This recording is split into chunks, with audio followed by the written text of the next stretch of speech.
All right, we got a good double session in earlier, and now we're going to try and get a cold plunge at this gym that guy was nice enough to give me access to. So we're gonna see if I can get in the cold plunge, and then we'll finish up some editing and then do a little single session later tonight.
Let him learn how to play and challenge him. Be a baby. It happens to me all the time too. That's what Dan does to me at Cresters. So annoying. 12 balls in a row, you get the high one, he pops me. Wait, why are we playing? Why am I playing? I'm right here. You can invite anyone else. Alright, this is for 20 push-ups. Down 20, so.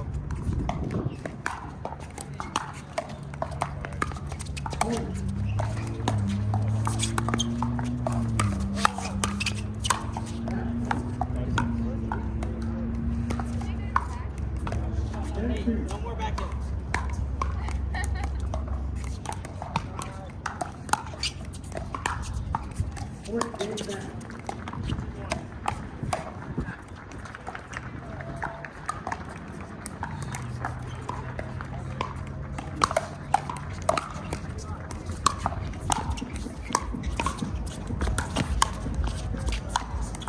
God, Ray. First one was way out.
did.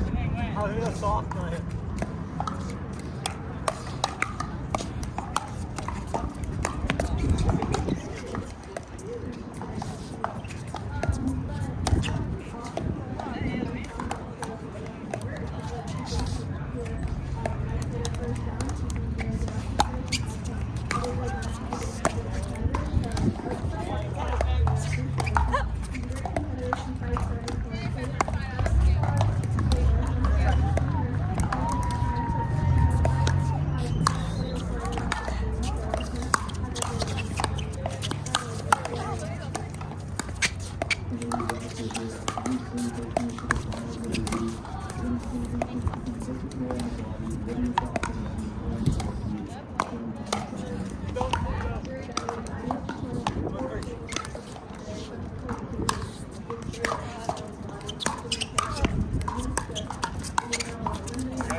Yeah, we're good. You are.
my partner.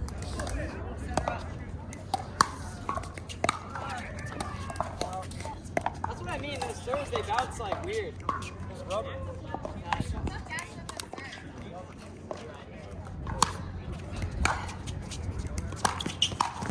All right, we're here in Red Rock in St. George, Utah. It's the first day of pro play, and it's really getting over. I finished work for the day, so now we're gonna get out on the court and drill, and I'm focused on prepping for not only singles this Friday, but getting ready for the PPA North Carolina, where I'll be playing mixed pro qualies and singles pro qualies. So getting some on-court work to work on mixed doubles type skills and strategies, and yeah, getting prepped for that. That's the goal here.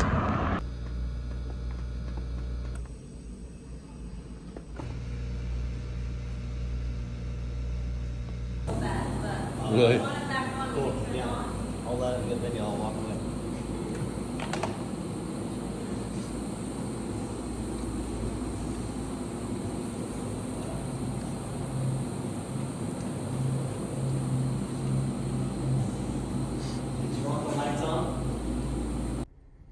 So did not go to hit singles. I went to the gym, did some recovery stuff, did the Normatec compression boots, which is really nice, and I did dead hangs, and kind of my thumb was bothering me a little bit. So the last thing I wanted to do was go ahead again and get injured a couple of days before playing singles.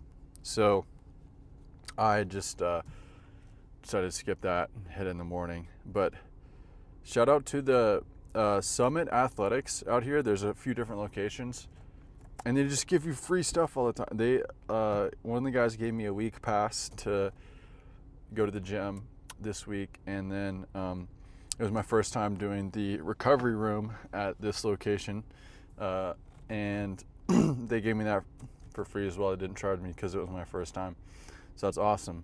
But I'll try to go back and give them some actual business and do cold plunge tomorrow. But I want to say I've been really encouraged by several people lately who've just, encouraged me and kind of said I have the potential to make it in this sport, and give me tips and advice and things like that. And what has been crazy is with my wrist, like having the tendonitis and the difficulties I've had with it, I honestly feel like I'm learning the game over again. Like my shots, like I feel like I'm having to relearn how to hit every shot. And it's been really frustrating in the past few weeks and even past couple of months. But just today, I was drilling and doing some kitchen work and hitting flicks and stuff like that, and I hit the backhand flick that I used to hit. That used to be like my favorite shot, and I hit it, and I was just thinking, oh my gosh, I did it. And it felt like it used to feel, or at least it was the same shot. I don't know why it's like if you had a computer and you like wiped everything off the memory. That's what it felt like, and I felt like I just rediscovered that shot again. And so I was playing around with it a little bit, but and same thing with my two-handed backhand dink, like a cross-court roll, kind of like that shot that James Ignatowicz kind of popularized. I used to have that locked down, and then when my wrist started giving me trouble, it just went away, and like I figured out how to do it again somehow. It feels a little bit different, but I've kind of got it consistent again. It's definitely not perfect, but I feel like I'm learning how to hit it again, and be consistent with it. And I don't know why. I don't know if I did something to the nerves in this hand or what, and I'm having to rebuild muscle memory. But I think that's the thing that I'm learning about technique is, like, everybody has slightly different technique. And like good technique is pretty simple, but what makes it difficult is repeating it over and over again. The thing that makes a good technique good is that you can repeat it over and over again and have it be almost the same every time without like inconsistencies in your technique. Like, look at some of the top players, like their strokes aren't that crazy, or not like complicated or like difficult to replicate, but it's difficult to replicate consistently over time, and to always put your body in the right position to allow you to make that same motion every time. That's what's difficult. And I know it just takes thousands and thousands of reps to build that muscle memory. So that's fun. That's something to look forward to in the journey. But yeah, I had to pick up a player from, they were doing hyperbaric oxygen. I might put a video of that in there if they say it's cool, but that was a pretty cool place. There's lots of, like, St. George is very high tech. I mean, they've got like good infrastructure around here, all kinds of nice grocery stores, gyms, recovery places. So it's been really nice so far. But tomorrow will be the last day to prep for singles, because tomorrow's Thursday and I'll be playing singles, 5-0 singles on Friday. And it's almost a little embarrassing to be playing 5-0 singles, I guess, if I'm going to claim to be trying to go pro. But I don't have good results in singles, and it's good experience, and I'll try to have fun with it. I don't know if I can have fun competing in pickleball, but I'll play. I'll do it. Like, it's not that it's not fun to play pickleball, but I enjoy the competition and the grind, I think, more than, like, it's not exactly a leisure activity. I don't know if fun is the right word for it. Like, fun is like going out and doing what we did yesterday and like doing, you know, jumping off a cliff into some water. That's fun, but competing in sports is a different thing, I think. So hope you guys enjoy these. Have a good night, and we'll see you guys tomorrow.